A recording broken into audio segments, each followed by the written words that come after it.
Hi, Mary Cook here again. Welcome to my office. Do you notice anything new about me? Yes, I have eyebrows now.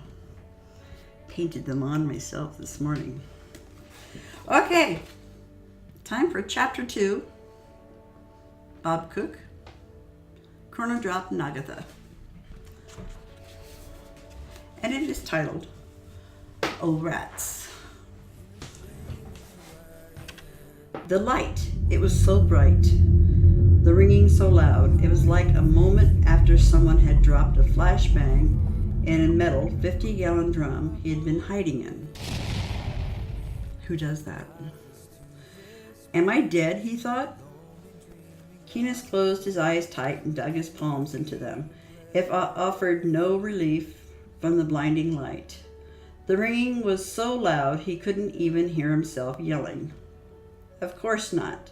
Why would he be able to? He was dead. Came a sound from who knows where. It was like hearing someone yelling at him while he was laying at the bottom of a pool. Came a sudden sound from who knows where.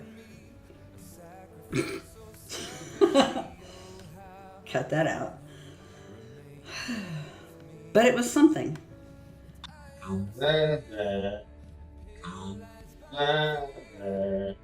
Keenest!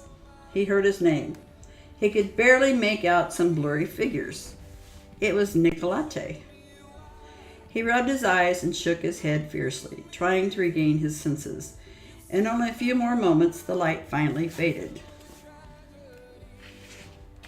Nogatha, you're alive!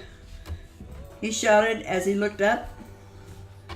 They were now outside, no longer in the dark city that was frozen in time. As he looked around, he was able to make out a few others standing around. Keenest, get up, Nogatha said as she helped him to his feet. This is Bella. She can help us figure out what's going on. Pleased to meet you, Keenest, the blur of a woman said as she reached out to shake his hand. He ignored her gesture. There is a dragon behind you, Keenest stuttered as he scooted backwards over the cobblestone ground. His feet slipped out from under him, and he fell back and hit his head. He played possum as he looked up to see what the bulky beast was going to do next. It was not anything like the dragon statue from before, yet was still quite intimidating. It was the size of a full-grown African elephant, only it was covered in crimson scales and had a yellow snake-like belly. Great, he fainted, Bella said, smiling as she caressed her dragon. Pookie has that effect on newbies. Welcome to Ashalon, Nogatha, said a tall man dressed in a full set of ornate plate mail armor, a man with a sword as tall as Nogatha, and a blue shield in the shape of a kite.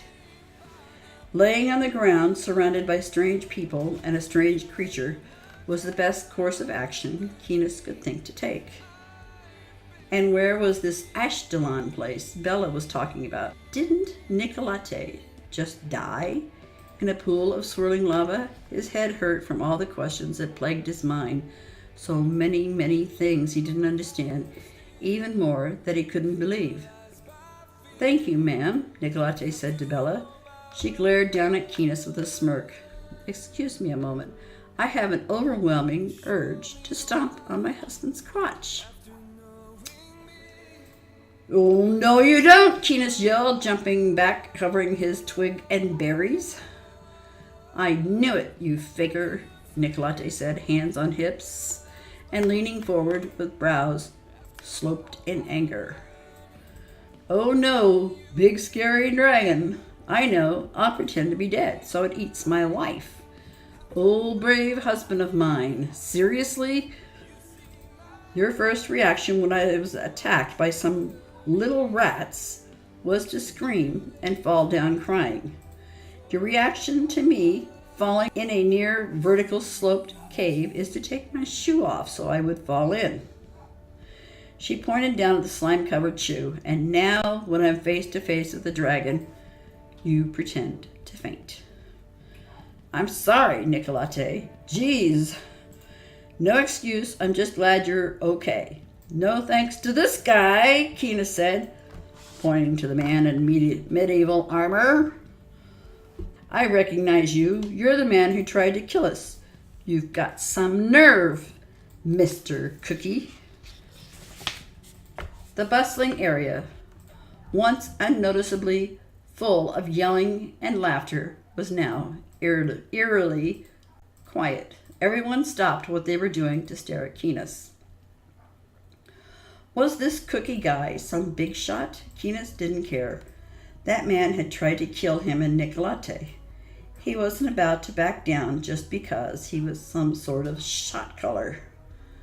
"Bite your tongue, boy," the man in armor yelled as his hand found the hilt of his long sword. "I am not Lord Cookie. My name is Van. The man you speak of is like a deity around here. Most of us look up to Lord Cookie. Long ago, he and his queen sacrificed themselves in the Great War so that we, as a species, could live. It is common for warriors in our land to dress as the Lord Head. You are very lucky to still have a head after that little outburst." Keenis didn't know what to believe. He just wanted to go back home, back to his Xbox and computer. "I am sorry, Van. I didn't know," he said as his head dropped in shame. "I think I should go. Today is clearly not my day." Keenis reached for Nicolate's hand. She was no longer standing behind him. His questionably sane wife was feeding the dragon his dead rats. The large reptile fluttered its giant wings as it scarfed them down. It looked to be experiencing pure ecstasy. "He loves rat meat," Bella said, scratching the underside of Pookie's neck. "I have never seen him go this crazy for them before, though. Where did you catch these bad boys? Sewers?" Nicolate shook her head. "Out in the woods where Keenis and I came from." Her smile faded as her happy demeanor was replaced by dismay. Keenis knew what was wrong. It had just hit her. The weight of the past events and the fact that she had no idea where they were. It hadn't been 24 hours since they were laying on the couch with their 2-year-old daughter watching cartoons. That was the last thing either of them could remember. "It's going to be okay," Bella said as she placed her hand on Nicolate's shoulder. "I don't know your story, but I saw you and your husband appear. This isn't our first rodeo with this sort of thing." She gave Nicolate a light punch on her shoulder as she smiled. "Thank you, Bella. It takes a special kind of person to comfort a complete stranger," Nicolate said as she cheered right back up. "I put a special sauce on the rats. Maybe Pookie likes it." "I would say so," Bella said, looking with a look of approval. "If you guys wanted, you could bank some serious gold with this recipe." Out of nowhere, and from no apparent cause, a puff of black smoke appeared in front of Bella and Nicolate. Stepping from the dark cloud was a man dressed in black clothing, from neck to ankle. The only variation in the color was a blood-red half-apron that draped from his belt to his knees. The mysterious man carried a large old book covered in strange symbols. On his head was a pointed wizard's hat, kind of like the token headpiece of Abraham Lincoln, only topped with a cone rather than a cylinder. "Hector," Bella called. "Meet our new friends, Nicolate and her husband Keenis." Hector examined Nicolate. He paid no attention to the insignificant man behind her. Leaning in to examine the laceration on her face, he reached into a satchel and pulled out a handful of herbs. Holding his crusty old book to his heart, he whispered an incantation over the contents in his hand. With a flick of the wrist, he tossed the now smoldering handful into Nicolate's face. "What the heck do you think you're doing, buddy?" Keenis yelled as he puffed his chest out and approached Hector. "Do not throw that crap at my wife unless you want me to throw my fist at your face." He looked back at Nicolate and changed his tune. after noticing every cut, scar, and blemish fade away from her face. Hector folded his arms over his chest and arched a single brow. I don't know how people do that. I'm sorry, sir. I would love to help you with your problem. Regrettably, I don't have anything that works on fat, he said in a monotone voice. Okay, yeah. So what? I get it. I'm fat, Keenus barked. He was starting to get very annoyed. I broke my back fighting some stupid war in a stupid hot country. I also spent over a decade marching around with a 100-pound pack strapped to my back. My body always hurts. After I got out of the service, all I wanted was a little break away from my previous life of near-death situations and constant physical pain. You know what that got me? This. He shook his belly flab at Hector.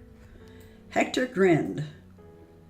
Those I can fix, my friend, he said as he reached for more herbs, brought them to his mouth, and whispered his secret enchantment and flung them at Keenus.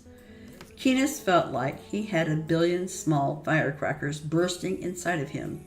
The pain only lasted a fraction of a second and was quickly replaced by bliss. You're welcome, Hector said, reaching once more into his pouch of magic reagents. Blessed be the children of God. Do not thank me, thank the heads for granting us the ability to do such forces. Thank the heads. Okay. I'll thank a dung beetle if that's what I need to do. I feel amazing. I can walk without pain, turn, bend, and jump. This is incredible. Keenus shouted as he ran over to Nicolate, scooped her up. Babe, do you know what this means? We need to find a hotel room. He spun her around as she giggled and blushed. Take this, Nicolate, Hector said, extending his hand over hers. He placed a palm-sized brown stone in her hand. A warp stone. You will know how to use it when you're ready. Until then, good luck to you and your husband. You will both need it more than any before you. Hector bowed and faded into a small plume of black smoke. Bella and Van walked to each other and held hands. Bella grabbed the seemingly pointless collar of Pookie. They stood before Keenus and Nicolate. I think we better get going too. I was serious about helping you guys out, but first I need to know you both can help yourselves. Take this backpack, Keenus.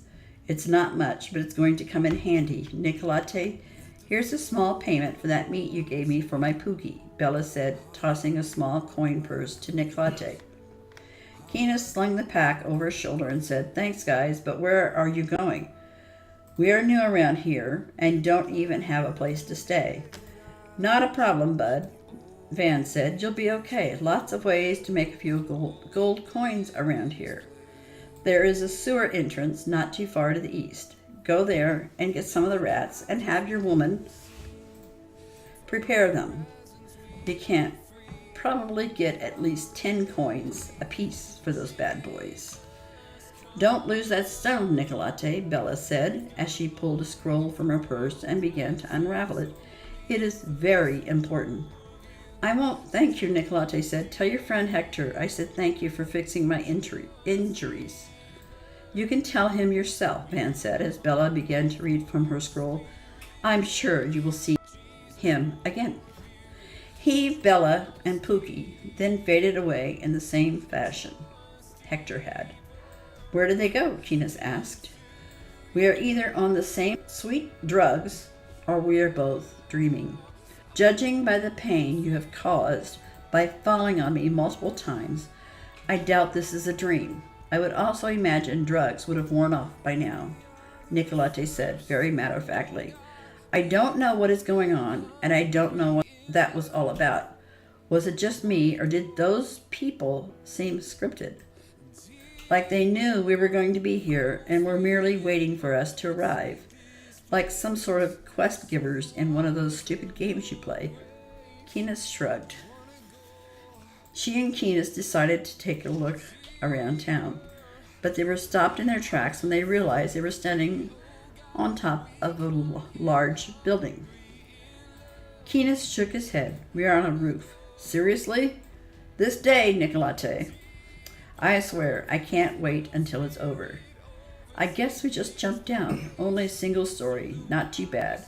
With your new and improved pain-free body, it shouldn't be much of a problem for you.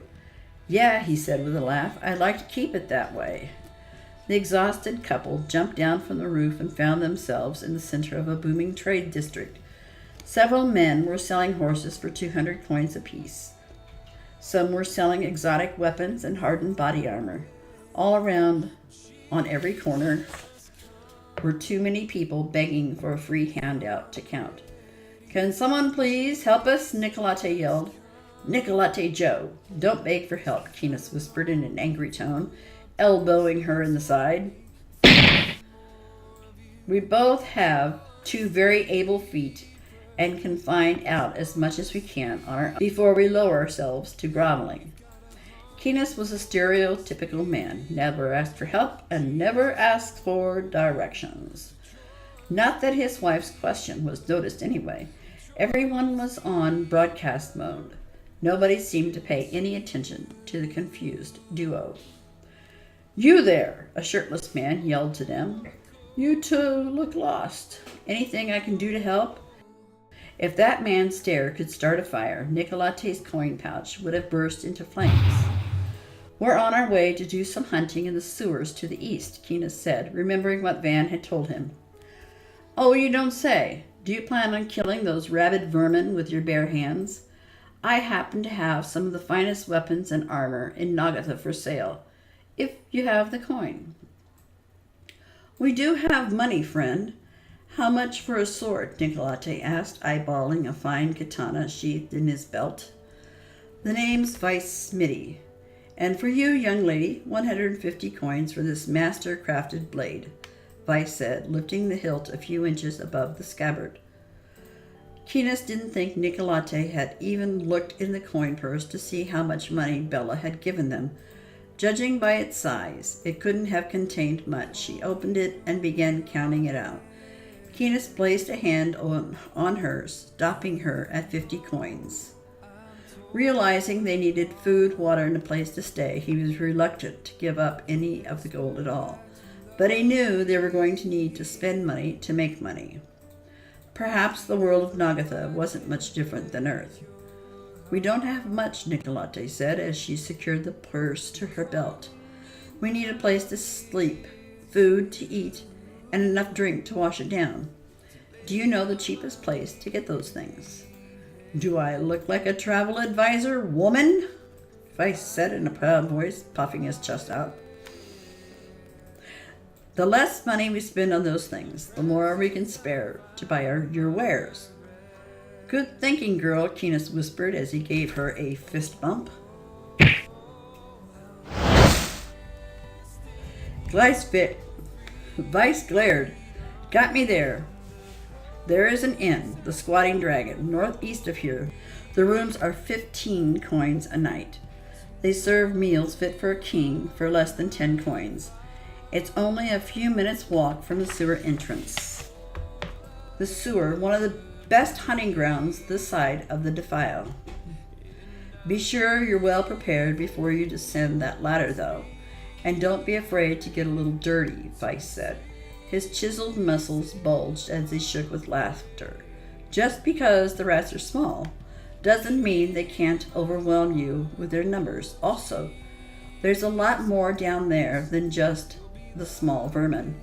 There are rats down there the size of sheep. Don't get me started on the gators. Oh, right, thank you, Nicolate said. Do you have any weapons for 20 coins? Her face turned a few shades shy of Hector's crimson apron. 20 coins, Vice shouted. Look, young lady, I don't know why, but I like you. I'll lease you this fine katana for 20 coins down payment, but only if you agree to pay me twice its value by this time next week, Vice asked as he smiled and thrust his hand out, awaiting a handshake. Deal?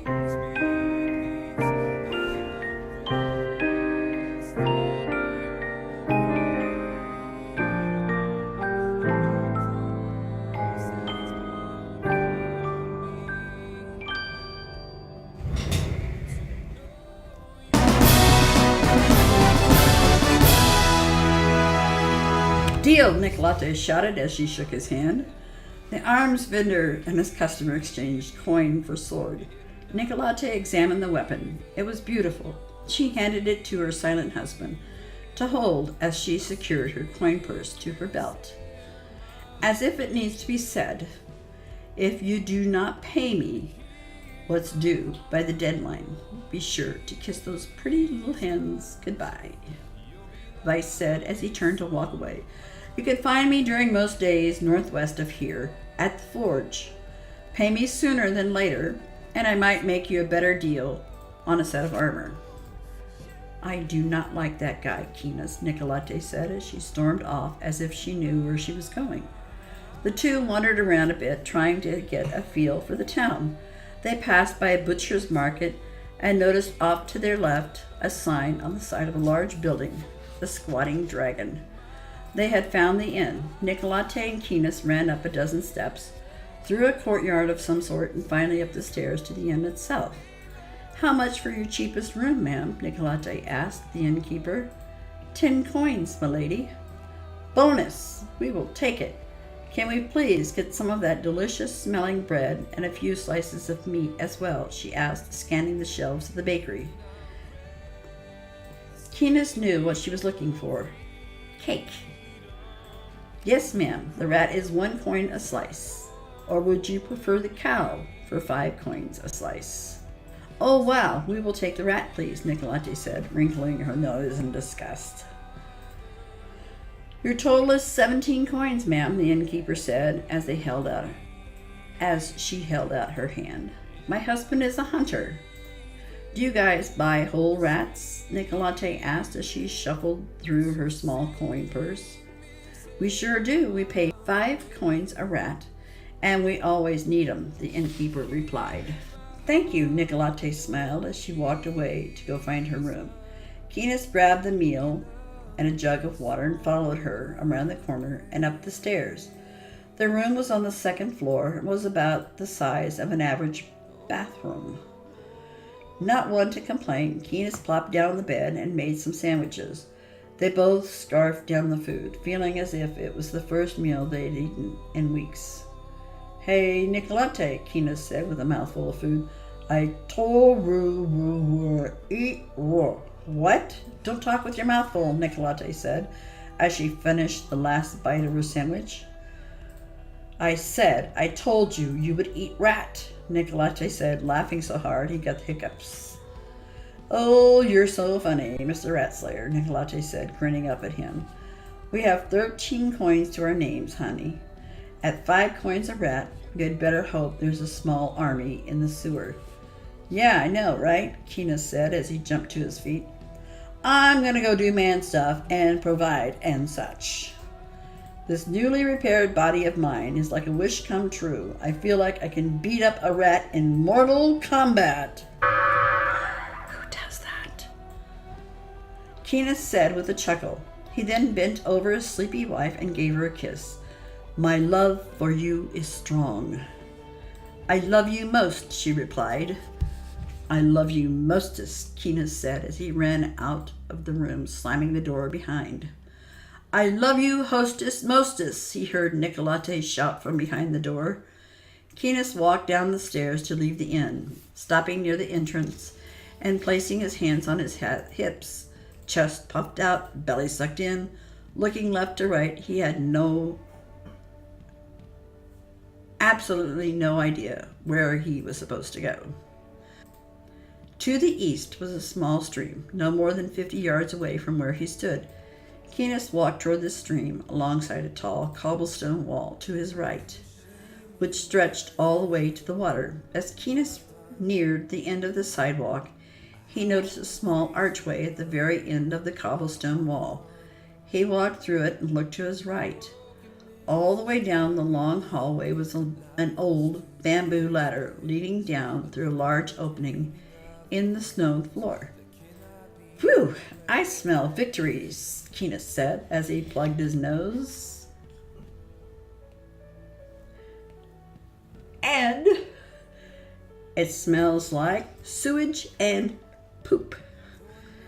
He walked to the ladder and noticed two signs. One was in a language he couldn't read, and the other read, "Danger, enter at your own risk. Severe infestation." "Jackpot!" Keenis yelled, jumping up and down, nearly hitting his head on the low ceiling, clicking his heels together.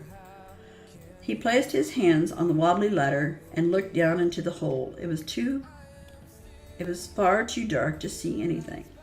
Correction, several sets of glowing eyes were looking up at him. "Yeah, this isn't going to work," he said as he let go of the ladder.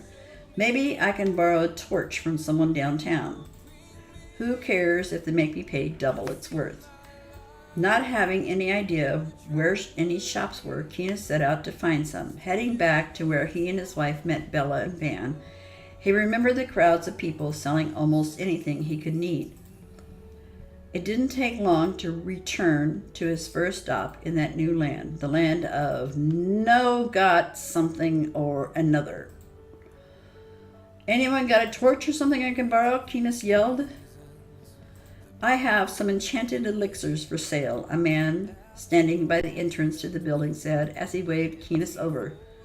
"Unlike a torch, this drink will open the blacks of your eyes, letting you see clearly in the darkest of nights." "Sounds like a scam to me," Keenis replied. "How do I know your elixirs work?" "Ah, a newbie," the man said. "Normally I sell a strap of 10 for 100 coins, but I will let you try a bottle for free. If you're happy with the results, you can find me here during most days. If I'm not here, you can visit my shop. Here is a complimentary warp stone." He handed Keenis a brown stone and a small vial of black liquid. "Be sure it's dark when you drink it. You don't want to be blinded by the light." "Thanks, bud. I'll go try it out in the sewers right now," Keenis said, turning to walk away. A warp stone. What in the world is that for? Keenis thought. It looks exactly like the stone Van gave Nicolette. "Hey, buddy," the merchant yelled to Keenis. "You might want to put that in your safety deposit box. If you drop it in the sewers, you will never find it." "My what? Where do I get one of those?" Keenis asked. "You haven't set up an account yet? Wow, you are a super newbie," the merchant said with a look of surprise on his face. "Go inside this building behind me and talk to the bank manager about it." Keenis walked inside and found the bank manager. "Can you help me set up a deposit box?" Keenis asked. "Sure can," the manager said with a smile. "It's already done." "You from Eden?" "No, Earth," Keenis answered. "Yeah, same difference. We got a lot of tourists around here. Something about the carefree life of Nogatha that brings people in from all dimensions. Been a while since we got anyone from Eden, though. You're quite the oddity around here. There's a tourist center up north, just beyond the Mage's Academy. After you head up there, they can give you the lowdown on how things from around here work," the man said, then leaned in close to whisper, "Is it true that your people have no magic? I've only read stories about Earth dwellers." "Yeah, this place is nuts. I would love to fill you in, but I have places to go and rats to kill. Sorry, I need to hurry up and get back to my magic-free world. My wife and I, we left our 2-year-old daughter asleep on the couch last night. She is probably freaking out right now." "Yes, of course," he said, straightening up and wiping off the counter he had leaned across. "Good luck getting home to your little girl." "Thank you," Keenis said with a puzzled look on his face. "How do I access my bank box thing?" "Put your hand on the bank wall outside and say what will forever be your passphrase." The manager said the passphrase is linked to your essence and is set the first time you place your hand on the wall and speak. Be careful, though. You only get one shot at it, then you're stuck with it. I once saw a man from Eden set up a passphrase just as a bird dropped mud on his shoulder. "Ew," was what he said. Second funniest passphrase I had ever heard. "Thank you, sir," Keenis said as he waved goodbye. "That sounds so easy. I love this place. If only my daughter had ended up here with me, I wouldn't mind staying a little longer." "Oh, wait, you said something about there being others from Earth. Do you know how to get in contact with any of them? It would be great to have the help of someone who knows exactly what I'm going through. Your best bet would be to head to Ventar Beck. The massacre managers love recruiting your people. Something about the higher potential or some crap. Keenis nodded his thanks, then walked outside and placed his hand on the wall. What should his passphrase be? Something he wouldn't forget. Did you try out the elixirs yet? The man who gave him the trial potion asked. No, Keenis replied. The wall opened to reveal a door-shaped entrance, leading to a surprisingly spacious chamber. Inside was close to the size of their room at the inn. Dang it, now my passphrase is no. How lame. Could be worse, I guess, Keenis said as he walked inside to set his stone on a table. He wondered how he was supposed to close the entrance as he walked out. There was no sign of any door to shut. As soon as he stepped away from the bank, the wall closed and returned to its former solid cobblestone state. Awesome, Keenis thought, as he watched the magic before his eyes. Mom would get a kick out of this place. Time to go kill some rats. Well, that is the end of chapter 2. Until next time, when I will read you chapter 3. You can take out my eyes and flog me in the prison, but faith is inside and so is the vision. So tie me to a rocket and fly me to the moon. Satan, you can shut it, cause Jesus is coming soon. Who is stronger than a lion? Who is stronger than a lion? We overcome with the blood of the Lamb in our testimony. No fear and no lie. We're ready to die because we know that our words are not enough. We'll never shy away cause we got the stuff.